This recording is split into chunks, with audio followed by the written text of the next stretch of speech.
अस्सलाम वालेकुम। मेरा नाम हाफ़िज़ शुजा शहबाज है।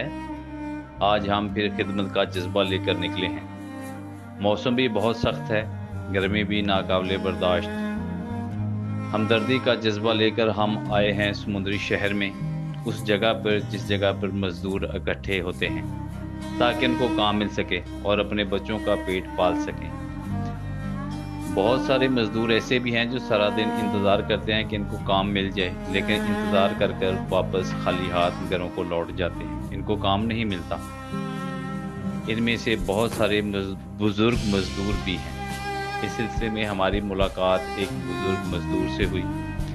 इस उम्र में इनको आराम करना चाहिए था, लेकिन बदकिस्मती कि इस उम्र में इनको मज़दूरी तलाश करना पड़ी। इनको काम नहीं मिला और अब ये थक कर बैठ गए हैं। हमारी मुलाकात पर बहुत खुश हुए। हमने अपनी इस्तात के मुताबिक इनकी मदद की। आप भी अपने इर्द-गिर्द इस तरह के लोगों की मदद करें और इनका ख़्याल करें। आपसे गुज़ारिश है कि हमारी हौसला अफ़ज़ाई करें और हमारे चैनल को सब्सक्राइब करें और ज़्यादा से ज़्यादा शेयर करें। मेहरबानी। Thank you.